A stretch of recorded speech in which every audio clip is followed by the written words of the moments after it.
말씀은 욥기 9장입니다. 욥기 9장 빌다스의 논박에 대한 욥의 답변입니다.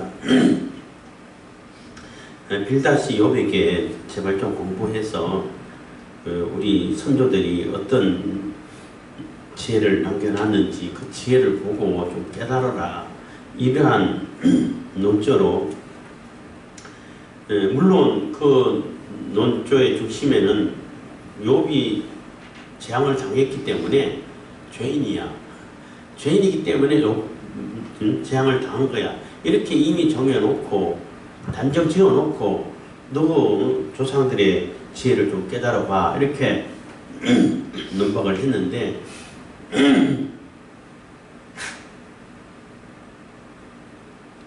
욥은 그 정도는 나는 다 알아. 그 정도는 나도 다 알아.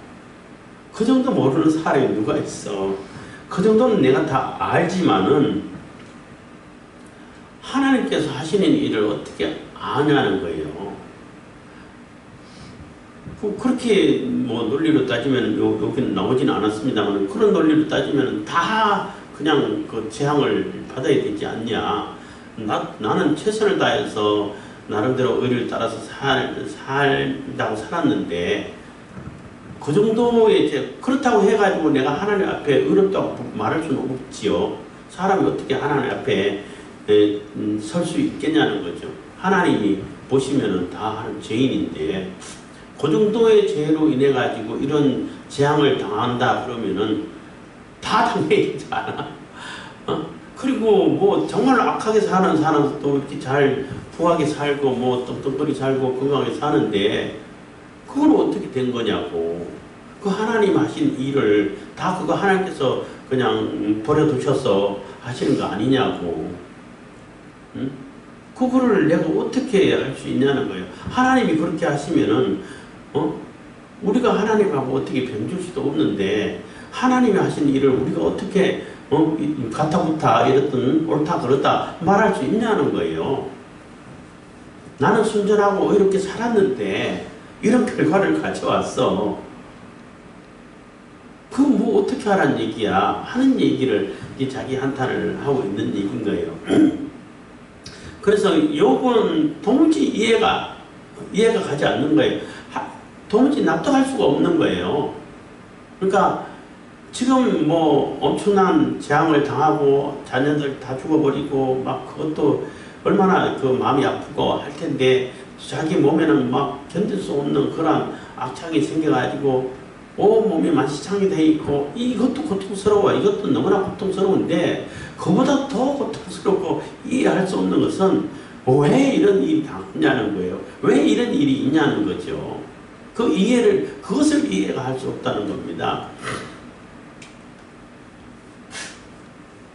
욥의 세 친구들은 계속 네가 죄를 하나님께서 분노하시고 진노를 폭발할 만한 그런 어마어마한 죄를 지었기 때문에 악을 밭갈고 그렇게 겉으로는 아닌 체하면서 그 속으로는 뒤로는 어마어마한 악을 저질렀기 때문에 이렇게 하나님께서 진노하시는 거야 하고 단정지어 얘기하고 하고 있다는 거죠.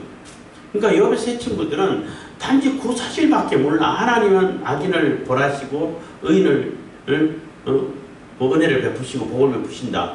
그거밖에 몰라. 그 과정에 하나님께서 어떻게 섭리해 가시고 어떻게 이뤄 가시는지 아무것도 몰라. 그건 생각도 안 해.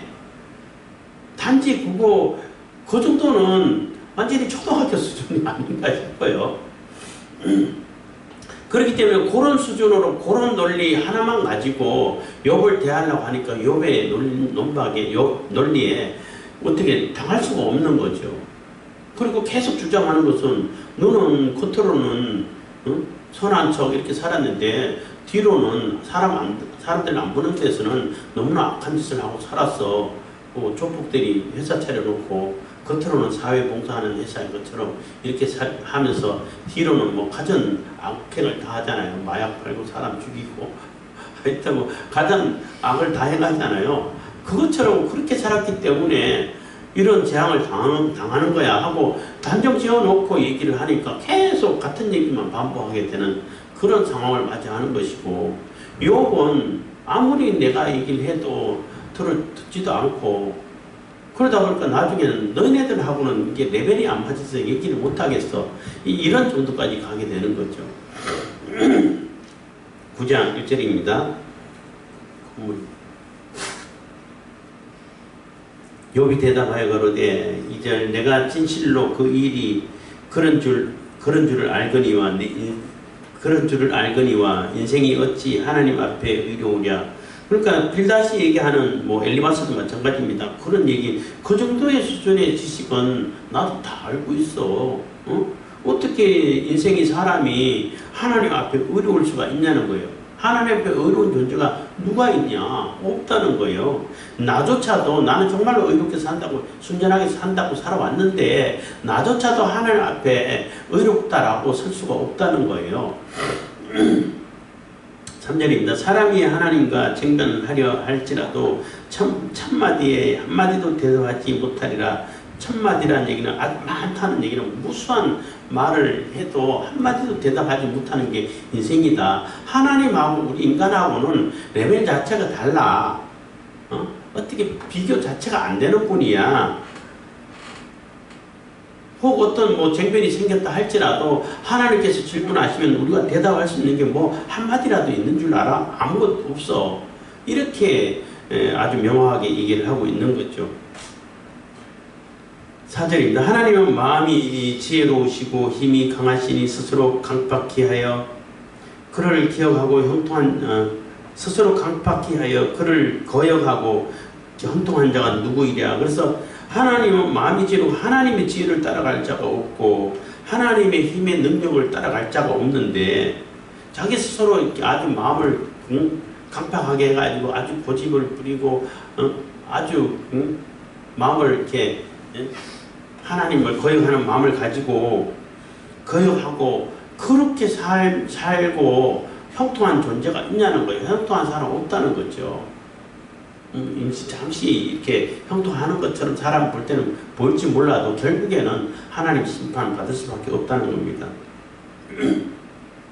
5절입니다. 그가 진노하심으로 산을 무너뜨리시며 옮기실지라도 산이 깨닫지 못하며. 그래서 그가 진노하셔가지고 뭐 산을 무너뜨려버리고 옮겨버리고 지각을 이렇게 변동시키는, 물론 지진이 일어나서 지진이 흔들려가지고 막 땅이 갈라지고 또 산이 움직여져도 그것을 미리 알 수 있는 존재가 없다는 거죠. 지금도 지진을 미리 탐지할 수가 없어요. 마찬가지로 하나님께서 그렇게 하시더라도 그 당시 산이라는 얘기면은 절대 움직이지 않는 그러한 존재고, 산은 뭐 흔들림 없고 오래전부터 항상 그 자리에 있는 그러한 존재이기 때문에 산을 어떻게 흔들 수 있는 존재는 이 사람으로는 없는 거죠. 근데 하나님은 마음대로 흔들 수 있다는 거예요. 그만큼 능력이 많으시고 전지전능하시고 또 이렇게 모든 주권을 갖고 계신다는 겁니다. 그래도 산은 깨닫지 못한다는 거죠. 좀 있으면 지진이 올 거야. 근데 대비해야 돼. 이런 거 못한다는 거죠. 그냥 당하는 수밖에 없다는 거지. 6절입니다. 그가 땅을 움직여 그 자리에서 미신적 그 기둥이 흔들리며, 그래서 땅을 움직여가지고 그 자리에서 밀어가지고 그 기둥, 땅의 기둥이 다 흔들려도 옛날에는 이렇게 지구가 둥글다라고 사람들이 생각하지 않고, 물론 욥기를 읽다 보니까 허공에 달고 뭐 이런 얘기를 하다 보면은 둥글고 뭐 이런 얘기를 이렇게 지금의 우리는 다 알 수 있는데 그때부터 둥글다라고 생각하는구나 이렇게 생각할 수 있는데, 어쨌든 그 당시 사람들은 그렇게 생각 안 하고 그 어떤 땅 밑에 큰 기둥이 세워져 있어서 그 기둥 위에 이 땅을 이렇게 펴고 산도 만들고 이렇게 여기고 있는 거예요. 근데 그 기둥이 흔들리면은 지구 전체가 다 흔들리는 거죠. 그런 의미인 겁니다.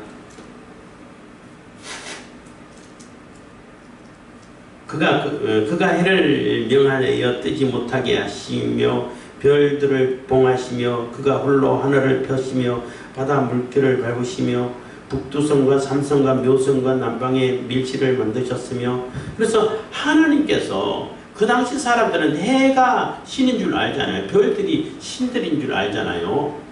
북극성이 뭐 저기 뭐 하나님 이렇게 이 별이 신인 줄 알잖아. 근데 요건 그게 아니야. 별들도 다 하나님께서 만드셨어.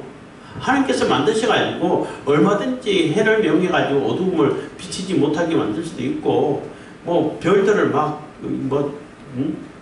이렇게 했다가 없게 했다 할 수도 있고, 지 마음대로, 그러니까 지 마음대로 해서 측정하는데 하나님 마음대로 얼마든지 운영할 수 있다는 거예요. 그런 어마어마한 능력을 가지신 분이 하나님이시라는 거죠.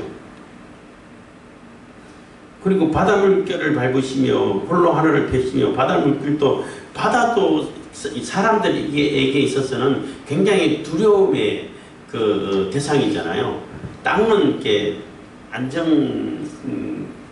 안정적이라서 뭐 갑자기 푹 꺼진다고, 물론 요즘은 갑자기 푹 꺼지는 땅도 있긴 있는데, 어쨌든 그래도 땅은 내가 밟아도 꺼지지도 않고 다닐 수도 있고 뭐 집을 지어가 살 수도 있고 안정적인데, 바다는 그렇지 않잖아요. 이제 출렁출렁하고 언제 뒤집힐지도 모르고 이런 물질이잖아요. 그렇기 때문에 바다 그러면 사람들이 괜히 이렇게 불안의 대상이고 공포의 대상일 수도 있고, 하나님을 거역하는 존재들이 사는 그런 지역이라고 이렇게 여기고 있는 것이 바다예요. 그렇지만 하나님은 그 바다 물질도 밟으시고 다 조정하고 마음대로 이렇게 주관할 수 있다는 거예요. 10절, 청량할 수 없는 큰 일을, 셀 수 없는 기이한 일을 행하시니라. 그래서 사람들이 도저히 청량할 수 없고 큰 일을 셀 수 없는 이런 기이하고 놀랍고 감당할 수도 없는 그런 일들을 다 할 수 있는 분이 하나님이죠. 그 하나님에 대해서 대대로 욥은 그 인식을 갖고 있지요. 일월 성신을 섬기는 사람도 아니고 그것도 다 하나님의 피조물이야. 이 정도의 지식을 다 갖고 있다는 것입니다. 그래서 욥이 이런 얘기를 하는 것은 그 어마어마하신 능력을 가지신 그분이 어떻게 하면은 우리가 뭘 어떻게 할 수 있냐는 거예요. 그냥 당하는 수밖에 없는 거지. 그러니까 빌닷이 얘기해가지고 너 좀 공부 좀 해 이렇게 얘기했지만은 욥은 빌닷이 갖고 있는 지식보다도 훨씬 더 많은 지식을 나열하고 있는 거예요. 나 이 정도 알아. 너보다 더 많이 알아. 이런 얘기도 될 수 있는 거죠. 11절, 그가 내 앞으로 지나시나 내가 보지 못하며 그가 내 앞에서 나아가시나 내가 깨닫지 못하느니라. 그래서 그 엄청나고 크신 하나님, 능력이 무한하신 그 하나님이, 그 어마어마하신 하나님이 내 앞에 쑥 지나가도 내가 깨닫지도 못해, 알지도 못해. 그런 아주 뭐라 그러니까 기명을 받아야 되나? 하여튼 그 어마어마하신 분이 이렇게 내 앞을 지나가고 나를 어떻게 내 앞에 어때서 무슨 일을 한다 하더라도 내가 그분이 지금 앞에서 저런 일을 하시는구나 모른다는 얘기예요. 그 능력으로 볼 때는 말로 다 할 수 없는 어마어마하신 분이신데, 그 엄청나고 크시고 위대하시고 강대하신 그 하나님이 내 앞을 지나가는데 그 엄청나게 크시면은 다 볼 수 있을 거 아니에요. 다 보고 금방 알고 금방 느끼고 깨달을 수 있을 거 아니에요. 크시니까. 근데 어마어마하신 분임에도 불구하고 내가 못 느낀다는 거예요. 모른다는 거예요. 무슨 내 앞에 지나간다는 얘기는 내 앞에서 무슨 일을 행하신다 하더라도 내가 그게 무슨 일인지 전혀 모른다는 거죠. 그러니까 하나님이 하신 일은 어마어마하신 분이시고 엄청난 전능하신 분이신데도 불구하고 그 하나님이 하신 일을 우리가 세세하게 엄청난 일을 이루시고 하시더라도 내가 모른다는 거지. 그렇잖아요. 천지 만물을 지었을 때 그때는 있지도 않았기 때문에 당연히 모르지만은 이 시간에도 그 우주의 어마어마한 별들 속에서 하나님께서 뭘 어떻게 휘저어가지고 어떻게 하시는지 우리가 알 수 있나요? 모르죠. 심지어는 우리하고 관계된 직접적인 일에 대해서도 하나님께서 어떻게 섭리해 가셔 알 수 있나요? 몰라요. 그래서 여러 번 얘기 드립니다만은 하나님이 우리를 향하신 그 뜻은 결론적으로 최종적인 그러한 목적이라든지 결론은 알아요. 뭐 다 기록을 해놨으니까 우리에게 복을 주시고 생명을 주시고 우리를 성장시키시고 연단해 가시고 뭐 이런 걸 다 알죠. 뭐 푸른 초장에 맑은 시냇가로 우리의 좋은 곳을 이끌어 가신다는 걸 다 알아요. 그건 하나님 뜻은 맞아요. 내가 어떤 일을 해야 할 때 그 일을 통해 가지고 하나님께 영광을 돌릴 수 있냐 없냐를 보고 하나님 뜻인 줄을 분별하면 쉽게 분별을 할 수 있어요. 뭐 내가 이 직장에 가는 게 하나님 뜻이에요. 또 이 직장에 가는 것이 저 직장에 가는 것이 하나님 뜻이에요. 그거는 이 직장이든 저 직장이든 간에 저 일터든 간에 거기서 내가 하나님의 뜻을 받들어서 하나님의 영광을 드러낼 수 있는 곳이면 하나님 뜻이에요. 내가 동쪽으로 가야 됩니까? 서쪽으로 가야 됩니까? 그거는 미신인 거고 동쪽으로 가든 서쪽으로 가든지 간에 거기서 내가 있는 곳에서 내가 하나님의 뜻을 나타내고 하나님께서 맡긴 일을 내가 감당해 갈 수 있으면 그게 하나님 뜻이에요. 뭐 내가 서울에 있는 학교에만 가야 되고 저기 지방에 있는 학교 가면은 그거는 하나님 뜻이 아니고 그렇지 않아요. 지방에 있든 서울에 있든 간에 거기서 내가 나를 통해 가지고 하나님께서 하시고자 하는 일을 나타낼 수 있으면 그게 하나님 뜻인 거예요. 어쨌든 그거는 알지만은 그 목적지까지 가는 목적지는 알아. 목적지 가는 그 과정에서 하나님께서 어떤 방법으로 언제 어떻게 섭리해 가실지는 그걸 몰라요. 그래서 사람들이 힘든 거예요. 막 헷갈리는 거고. 야, 이게 하나님 뜻이다 해놓고 하나도 안 맞잖아. 그래서 함부로 아무 데나 갖다 붙여놓고 하나님 뜻이다 그러면 안 돼요. 하나님께서는 어떻게 이 섭리해 가실지 그걸 사람들이 알 수 있는 사람들이 없어요. 그 별로 없어요. 그리고 특별한 경우는 성경을 읽다 보면은 선지자들에게 특별히 내가 이렇게 할 거다라고 알려주는 경우들은 아주 특별한 경우고,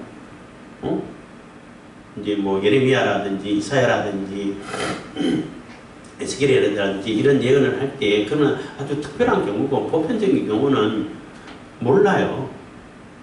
그렇기 때문에 하나님께서 섭리해 가시고 이 어떤 일을 이끌어 가신단 말이에요. 일을 진행시켜 가는데 내가 모르기 때문에 하나님께서 엄청난 일을 지금 계획하고 운행하고 계셔요. 근데 우리가 알 수 있나요? 모르잖아. 그 어마어마하신 분을 우리가 몰라. 그런 의미라는 거예요. 그러니까 그가 내 앞으로 지나시나 내가 보지 못하며 그가 내 앞에서 나아가시나 내가 깨닫지 못하느니라는 얘기는 그가 엄청난 일을 하시고 있지만은 그걸 내가 어떻게 다 알 수 있냐는 전혀 모른다는 거예요. 12절입니다. 하나님이 빼앗으시면 누가 막을 수 있으며 무엇을 하시나이까 누가 물을 수 있으랴. 그래서 하나님이 가져가시는데 거기서 왜 가져가시는데요? 그거 내 건데 가져가지 마세요 하고 다시 뺏어오고 이럴 존재가 있냐는 거예요. 없어요. 하나님께서 하시면 그냥 하시는 거죠. 그게 이제 절대자죠. 하나님을 막아설 수 있고 하나님을 이렇게 제동을 해가지고 못하게 하고 이럴 수 있는 존재는 없다는 겁니다. 그래서 왜 그러냐고 따질 수 있는 사람도 없다는 거죠. 13절 하나님이 진노를 돌이키지 아니하시나니 라합을 돕는 자들이 그 아래 굴복하겠거든. 그래서 하나님의 진노를 돌이키지 아니하실 때에 진노를 베풀 때에 그 라합을 돕는 자들, 라합이라는 얘기 여기서 말하는 라합은 하나님을 대적하는 세력을 얘기하는 거예요. 하나님을 대적하고 하나님을 거역하는 세력을 얘기하는 그 대표를 라합이라고 표현하는데 그러한 존재, 그러니까 사탄의 세력을 가지고 있는 사람보다도 훨씬 능력이 많고 훨씬 능력이 있는 그러한 존재와 훨씬 사람에 비해서는 큰 세력인데도 불구하고 그 세력조차도 하나님이 하시는 일에 뭐라고 얘기할 수 있는 그러한 존재가 못 된다는 거죠. 뭐 하나님하고 사탄하고 막 싸워가지고 비등비등하다가 겨우 하나님이 이기고 우리가 좀 도와주면 하나님이 더 쉽게 이기고 이렇게 사람들이 생각하는 경우들이 혹가다 있는데 그렇지 않아요. 하나님 앞에서는 사탄이라도 그냥 말 한마디면 소멸돼버려 사라져버리고 그 하나님께서 말씀 한마디면은 다 멸망당하고 아무런 사탄이 와가지고 할 수 있는 그 일은 없어요. 그러니까 절대자죠.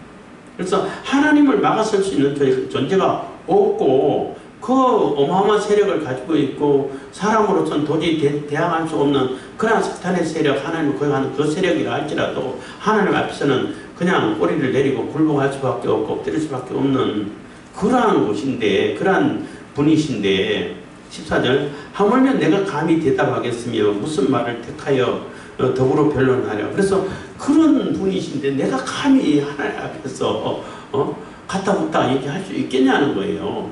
우리 사람은 그래도 뭐 티끌과 같은 존재고 별로 능력이 있는 그러한 존재라고 생각 안 하잖아요. 그러니까 어떻게 하물며 내가 감히 대답하고 무슨 말을 택하여 더불어 변론할 수 있을까? 15절 가령 내가 의로울지라도 감히 대답하지 못하고 나를 심판하실 그에게 간구하였을 뿐이며. 그래서 가령 내가 지금 의롭게 살았어, 순전하게 살았어, 사람들이 볼 때는 누가 봐도 의인이야, 그렇게 살아왔다 하더라도 하나님 앞에 서면 대답할 말이 없다는 거예요. 하나님 앞에 어떻게 그 의를 내세울 수 있겠냐는 거죠.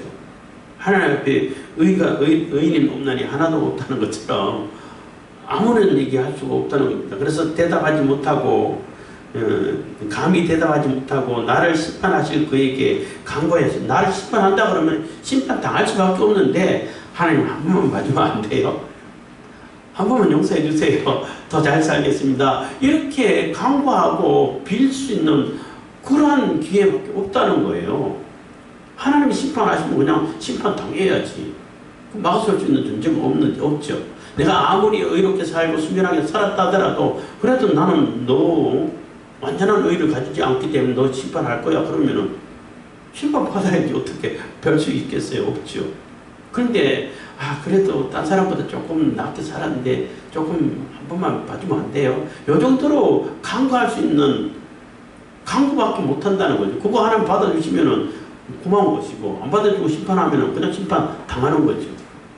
그렇잖아요. 심판 당한다고 해가지고 뭐라고 할 수 있는 그런 존재는 없다는 거죠. 그래서 하나님의 절대하심을 이렇게 요번 얘기를 하고 있는 거예요. 16절입니다. 가령 내가 그를 부름으로 그가 내게 대답하셨을지라도 내 음성을 들으셨다고는 내가 믿지 아니하리라. 그래서 가령 내가 그를 부르고 간절히 불러서 내게 대답하셨는데 내 음성을 그대로 듣고 내가 원하는 대로 다 해줄 거라고 그렇게는 내가 믿을 수가 없다는 거죠. 왜냐하면 내가 원하는 것은 하나님 보실 때에 합당치 않는 것도 물론 있을 수 있잖아요.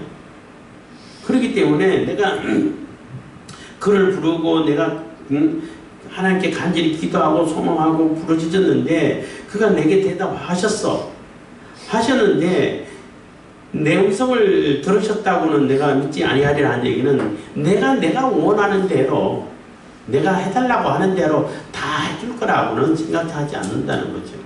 하나님께서 원하시는 대로 하시겠죠. 그렇게 이해하시는 것이 좋을 것 같습니다. 17절 그가 폭풍으로 나를 끄시고 까닭없이 내 상처를 많게 하시며. 그래서 그 하나님, 그 엄청나신 그 하나님, 아무도 막아설 수 없는 그 하나님, 그 하나님이 그가 폭풍으로 나를 끄시고 재앙을 당했다는 거죠.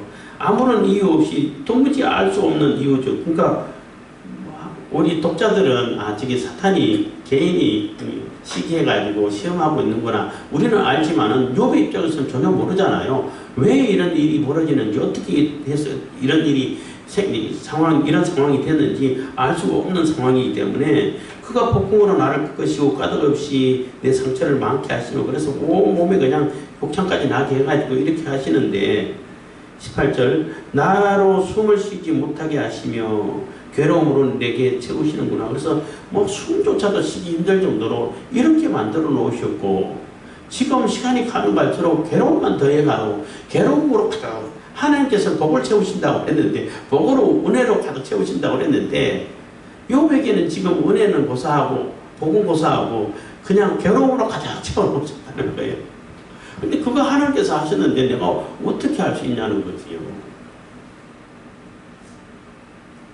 19절입니다. 힘으로 말하면 그가 강하시고 심판으로 말하면 누가 그를 호출하겠느냐. 그래서 힘으로 당할 수 있는 존재도 없고, 그 하나님 저 재판 좀 받아보세요. 나 고소했으니까 같이 이제 재판 받아봅시다 하고 그럴 수 있는 존재가 누가 있냐는 거예요. 하나님을 재판할 수 있는 존재가 있냐는 거지. 하나님 심판하시는데, 재판하시는데.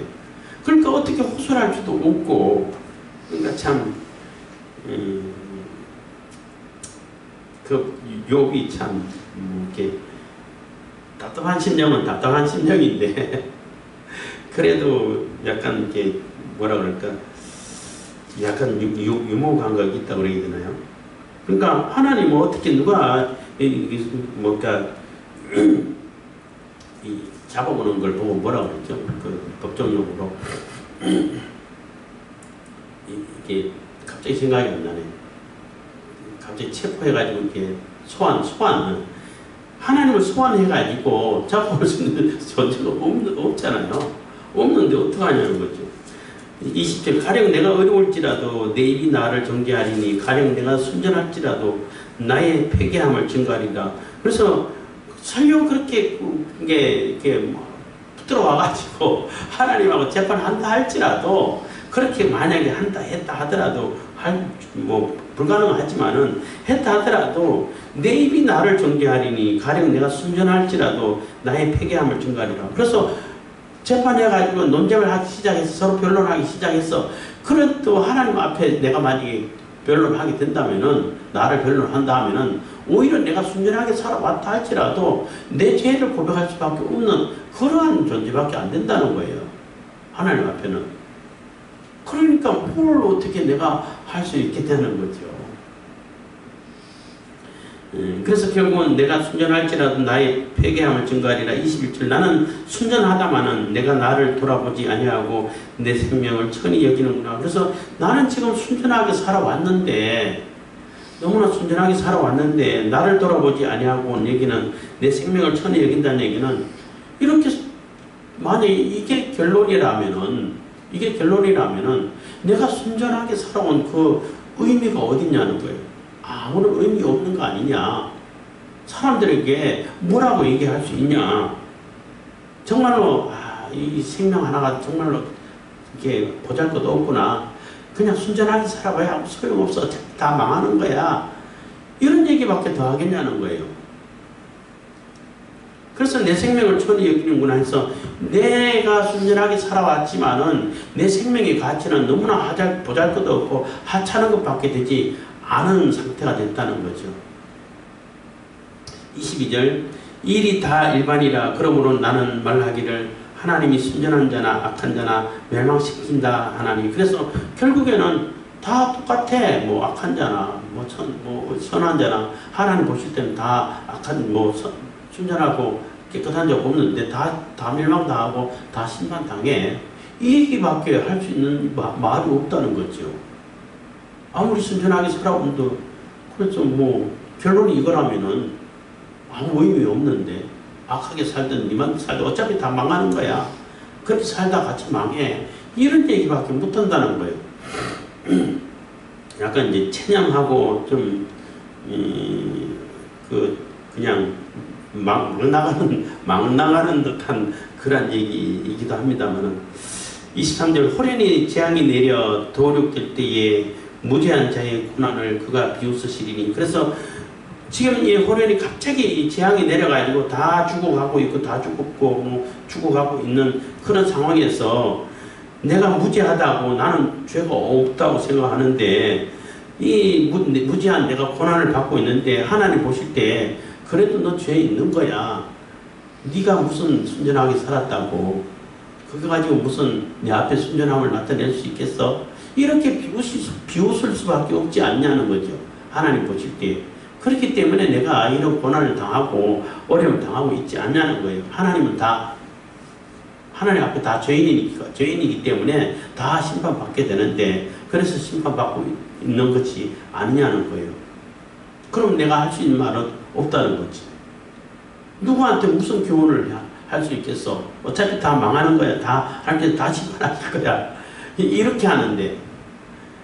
그러니까 완전히 좀 체념하고 완전히 자기의 절망을 이렇게 얘기하는 것이라고 볼 수 있는 거죠.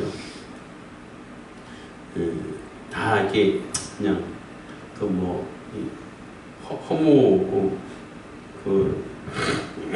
뭐 인생 무상 뭐 이런 걸 이렇게 느낄 수밖에 없고 그런 얘기를 할 수밖에 없다는 것입니다. 24절 세상이 악인의 손에 붙이었고 재판관의 얼굴도 가리워졌나니 그렇게 되게 한 이가 그가 아니시면 누구이뇨. 그래서 이 세상이 악인의 손에 붙였고 악인들이 뭐 잘 살게 되고 재판관의 얼굴도 가려서 그냥 정상적으로 그러니까 재판관이라는 내용은 하나님이라고 얘기할 수 있는데 얼굴도 가려가 보지도 않아. 뭐 악을 행하든지 말든지 지 마음대로 살든지 말든지 보지도 않고 그냥 관심도 없어. 그렇게 되게 한 이가 그가 아니시면 누구냐. 그렇게 내버려 두고 이 세상이 그냥 악인이 들끓고 오히려 의인이 힘들게 만들고 고난을 당하고 하는 그렇게 한 것은 하나님께서 내버려 두셨기 때문에 그렇게 된 거 아니냐는 거죠. 욥이 그렇게 이제 항변을 하는 거지. 내가 지금 고난을 당하고 있는데 사실 나는 다른 사람보다도 악하게 살기는커녕 최선을 다해가지고 순전하게 살려고 했고 살아왔었는데 그래도 그게 하나님 앞에 볼 때는 의가 아니고 완전한 순전함이 아니기 때문에 벌을 받는데 벌을 받는다고 한다면은 그거 그렇게 내버려 두고 악인이 지 마음대로 살아도 더 잘되게 만들고 이렇게 내버려 둔 건 그건 하나님께서 내버려 뒀기 때문에 그렇게 된 거 아니냐는 거죠. 이제 하나님 앞에 불평을 하고 원망을 하고 이게 투덜대는 거라고 볼 수 있는 겁니다. 25절입니다. 나의 날이 체부보다 빠르니 달려가므로 복을 볼 수 없구나. 그래서 내가 내 인생이 너무나 빨리 지나간다는 거예요. 너무나 휙 지나가기 때문에 체부라 그러면 요즘은 우체국은 뭐 기계로 나르고 뭐 또 이렇게 빨리 가죠. 옛날에는 그 소식을 전하는 사람들을 아주 빨리 달리기를 잘하는 사람으로 가야 되니까 그 사람보다 빨리 달리면 빨리 다른 사람에게 뭐 체부를 만들겠죠. 소식 전하는 전령을 만들겠죠.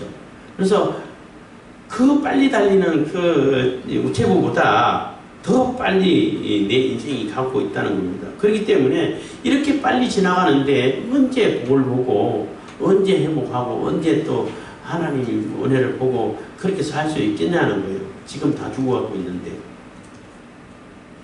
26절 그 지나가는 것이 빠른 배 같고 움킬 것에 날아내리는 움킬 것에 날아내리는 독수리와 같구나. 독수리와도 같구나 해서 지나가는 것이 빠른 배. 옛날에는 그 배가 물에서는 배가 빨리 가죠. 빨리 가는데 이제 파피루스라 해가지고 갈대와 같은 것을 잘 이렇게 엮어서 뭐 이제 물 안채대로 해가지고 하면은 가볍기 때문에 또 물살을 잘 가르고 빨리 간다고 그래요. 그 당시에는 그렇게 배를 만들었었다고도 하는데 뭐 배 빠르죠. 물 위에서는 뭐 특히 요즘은 쾌속정 같은 게 있어가지고 물에서도 뭐 80km 이상 달리는 그런 심지어는 물에서도 100km 달리는 그런 배도 요즘 막 만들고 그래요. 물 위를 가는데 물 위에 약간 떠서가는 그런 정도로 가는 배를 만들어요. 엄청나게 빠르죠. 그만큼 이제 빨리 지나간다는 얘기인 것입니다. 독수리가 그러니까 움킬 것에 날아내리는 독수리가 먹이를 채려고 날아내릴 때에 뭐 빠르면 200km 시속 200km 속도로도 내려간다 그래요. 그 독수리는 덩치가 있어가지고 뭐 200km, 160km, 180km, 뭐 200km 이렇게 간다고 얘기하는데 송골매는 덩치가 작잖아요. 300km가 넘는 속도로 내려놓는다고 해요. 그럼 어마어마한 속도로 가가지고 발톱으로 약간만 쳐도 그냥 오리 같은 거 모가지 부러져 버리고 이렇게 된다고 하는데 어쨌든 엄청나게 빠르다는 겁니다. 27절 가령 내가 말하기를 내 원통함을 잊고 내 얼굴빛을 고쳐 즐거운 모양을 하자 할지라도 그래서 다들 그런 게 다 뭐 앞으로 지나간 건 다 그만 됐고 뭐 어떤 예능 프로가 아닌 그 시트콤인가 어디서 됐고 이런 표현을 많이 쓰는데 앞에 있는 거 물고 다 됐고 그렇다 치고 이런 얘기인 겁니다. 가령 말하기를 내 원통함을 잊고 다 잊어버리고 이제 얼굴빛을 고쳐가지고 즐거운 모양으로 이제 희망을 가지고 다시 이제 시작해봐야지. 그렇게 한다 할지라도 오히려 내 모든 고통을 두려워하오니 주께서 나를 무죄히 여기지 않으실 줄을 아나이다. 그렇게 해봐야 내가 너무나 지금 고통스럽고 힘도 없고 다 죽어가는 상태고 뭐 이미 희망이 없는 그런 상태가 되어버렸다는 거예요. 그래서 오히려 내 모든 고통을 두려워한다는 얘기는 지금 앞으로도 이 고통으로 계속 간다면은 그게 얼마나 힘들고 괴롭겠고 두렵겠냐는 거예요. 빨리 여기서 차라리 끝나버렸으면 좋겠다는 거예요. 차라리 죽었으면 고통이 끝나버렸으면 좋겠다. 이런 심정이라는 거죠. 그래서 오히려 내 모든 고통을 두려워하오니 주께서 나를 무죄히 여기지 않으실 줄을 아나이다. 그래서 나를 죄가 없다라고 여겼으면 이런 고통 안 주셨겠지. 이 얘기는 욥도 도식적인 인과응보 그러한 사상을 벗어나지 못하고 있다는 거예요. 분명히 악인은 하나님께서 벌하시고 선한 이는 하나님께서 상을 주신다고 했는데, 은혜를 주신다고 복을 주신다고 그랬는데, 내가 이런 일을 당한 거 보니까 하나님께서는 내가 죄가 없어 무죄야, 너는 깨끗하고 순전하게 살아서 이렇게 여기지 않는다는 거죠. 너 그렇게 살았다 하더라도 내가 볼 때는 죄가 있어, 이렇게 여긴다는 거죠. 그렇기 때문에 이런 벌을 주시는 것이 아닐까. 그러니까 욥은 뭐 그렇게 주시는 벌은 받을 수밖에 없지만은 그래도 욥의 입장에서는 억울하고 좀 불공평하다는 거죠. 자기보다도 훨씬 악하게 산 사람들은 가만히 내버려 두고, 나는 요만한 부탁지만은 그런 죄라도 다 찾아내가지고 벌하고, 그건 좀 억울하다는 거죠. 어쨌든 그래도 하나님께서 벌하시면은 뭐 피할 수 있는 방법이 없다는 거죠. 29절, 내가 정죄하심을 입을진데 어찌 헛되이 수고하리까. 그래서 수고하리까 해서 내가 이게 정죄함을 입고 하나님께서 이미 너는 죄인이야 하라고 이렇게 딱 낙인을 찍었으면은 어떻게 뭐 더 이상 내가 뭔 얘기를 해봐야, 변명을 해봐야 아무 소용없는 게 아니지 않냐, 아무 소용없는 것이 아니냐는 것입니다. 30절, 내가 눈 녹은 물로 몸을 씻고 잿물로 손을 깨끗이 할지라도. 그래서 내가 눈이 깨끗하잖아요. 깨끗함이 상징인 거예요. 그 눈 녹은 물은 깨끗한 물을 얘기하는 거예요. 어떤 사람은 눈 녹은 물이 어떻게 깨끗하냐고 완전히 더럽고 막 시커먼 물이 내려가는데, 그거는 눈이 녹아서 흘러내리는 물이 시커먼 거지. 눈이 녹아서 흘러내릴 때에 말라있다 별 오물이 불순물이 다 섞여가지고 같이 내려갈 때 그게 시커먼 거지. 눈 녹은 물은 깨끗한 거예요. 그 녹아서 산을 내려와가지고 내가로 내려갈 때에 불순물이 섞여서 시커먼 거, 뭐 더러운 것이지. 문 녹은 물은 깨끗한 거, 깨끗한 물의 상징인 거예요. 그리고 몸을 씻고, 거기서 깨끗한 물로 몸을 다 씻고, 잿물이라는 얘기는 요즘 말하면 비누를 얘기하는 거죠. 세제. 옛날에는 그 비누가 없었기 때문에 제가 알칼리성이기 때문에 젤을 섞어서 이렇게 세탁을 하고 그랬다고 해요. 손을 깨끗이 할지라도, 그렇게 아무리 깨끗이 씻는다 할지라도 31절, 주께서 나를 개천에 빠지게 하시리니 내 옷이라도 나를 싫어하리이다. 그래서 아무리 내가 깨끗하게 씻겨가지고 내가 깨끗한 모습이 됐다 할지라도 하나님 너 죄 있는 거야 하고 개천에 풍덩 빠뜨려가지고 옷을 완전히 뭐 흙탕물이 집어넣어가지고 던진 것처럼 그렇게 여겨버리면은 내가 할 말이 없다는 거죠. 그러면은 내 옷이라도 나를 싫어한다는 얘기는 내 옷에 완전히 흙탕물이 그냥 잔뜩 묻어있는 그런 상태가 된다는 것이죠. 그래서 아무리 내가 깨끗이 씻는다 할지라도 인간은, 사람은 하나님 앞에 보실 때는 흙탕물에 빠진 거나 빠져서 나와 흙탕물이 꼬질꼬질한 물이 묻어있는 거랑 똑같다는 거예요. 하나님 보실 때는 아무리 인간이 깨끗이 씻는다 할지라도 그 죄가 다 씻깁니까? 안 씻기죠. 그래서 지금 내 상태가 그런 상태라고 말할 수 있는 거죠. 32절, 하나님은 나처럼 사람이 아니신즉 내가 그에게 대답함도 불구하고 대질하여 재판할 수도 없고. 그래서 하나님은 사람이 아니기 때문에 내가 나와가지고 우리 한번 재판해 봅시다, 한번 따져봅시다, 이렇게 얘기할 수도 없다는 거예요. 사람이 아니시기 때문에 내가 그에게 대답함도 불구하고 어떻게 대답할 수도 없고 대질하게 재판할 수도 없고 당사자 대질해가지고 너 어떻게 이렇게 됐냐 이게 뭐냐 이게 따져볼 수도 없다는 거죠. 그래서 답답한 게 33절 양측 사이에 두 사이란 얘기예요. 하나님하고 우리하고 그 사이란 얘기예요. 손을 얹을 판결자도 없구나. 그래서 손을 얹어가지고 중재해주는 중재자도 없다는 거죠. 예수 그리스도께서 우리와 하나님과 우리를 중재하신 중재자가 되시는 분이시라서 우리는 은혜의 시대에 살고 있지만은 욥은 그러한 개념도 정확히 없는 상태에 있는 시대이기 때문에 차라리 그럼 중재해주는 존재라도 있었으면 좋겠는데 그런 존재도 없고 34절 주께서 그 막대기를 내게서 떠나게 하시고 그 위험으로 나를 두렵게 하지 아니하시기를 원하노라. 단지 바라는 것은 하나님께 때리는 이 고통의 채찍 막대기를 빨리 좀 걷어가지고 그만 좀 때려줬으면 좋겠다는 거예요. 그걸 바랄 수 있는 바라는 것 정도밖에 할 수 없다는 거죠. 여기 지금은 35절 그리하시면 내가 두려움 없이 말하리라. 나는 본래 그런 자가 아니니라. 그래서 그러면은 이 막대기라도 이 고통이라도 멈춰주고 이렇게 해주시면은 그러면 내가 두려움 없이 또 안심한 하나님 앞에 나가가지고 두려움 없이 얘기하고 하나님 어찌 된 겁니까? 이렇게 기도라도 할 수 있다는 거죠. 그렇기 때문에 나는 본래 사람들이 얘기하는 거 너희들이 얘기하는 것처럼 그렇게 아주 심각한 악을 행하고 사람들이 볼 때에는 하나님 진노하지 않을 수 없는 그런 죄를 지은 그런 자가 아니야. 아닌데 논리로 따진다면은 하나님 앞에 다 죄인이기 때문에 뭐 하나님 앞에 나설 수 있는 존재는 사실 없지만은 그래도 나는 그래도 딴 사람들을 비해 가지고 사람과 사람들 사이에서는 그래도 나는 순전하게 살았는데 너희들이 얘기하는 것처럼 그렇게 악을 행하고 살지 않았는데 지금 어떻게 해야 되냐는 거죠.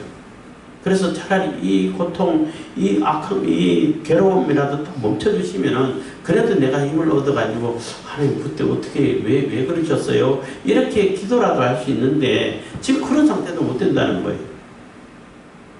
그래서 하나님께 간절히 기도하고 너무나 그 고통을 호소하는 그러한 내용인 것입니다.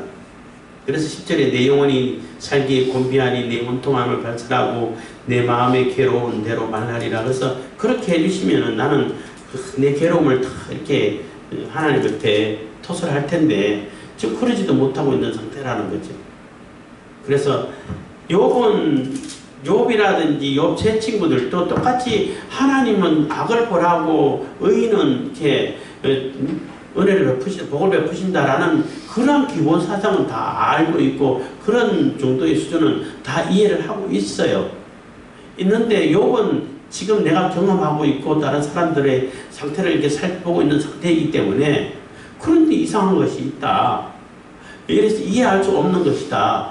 뭐 굳이 그렇게 따지면은 뭐 요만한 죄도 죄라고 다 해가지고 하나님 앞에 온전하게 설 수 있는 존재가 없는데 그렇게 해서 벌하시면은 두말 없이 벌 받을 수밖에 없다. 벌 받을 수밖에 없는데 그럼 왜 저 악한 자들은 내버려 두고 별로 그 악한 자들에 비해서는 큰 죄도 아닌 나를 이렇게 괴롭게 하냐는 거죠. 그거를 이해할 수 없다는 거예요. 그래서 빌닷에게 이렇게 그 논박을 하는 거죠. 너네 안다고 하는데 그 아는 게 아는 것 아니야. 그 정도는 나도 다 알아. 근데 내가 도무지 이해할 수 없는 이런 일을 당하는데 어디 가서 호소하고 어디 가서 이렇게 원망하고 호소할 수 있겠냐는 거예요. 하소연할 수 있냐는 거죠. 그래서 내 답답한 심정을 하나님께서 좀 알아주셨으면 좋겠다라는 그러한 내용인 것입니다. 기도하겠습니다. 사랑해 주님 감사합니다. 이 시간에도 은혜와 복을 베푸신 감사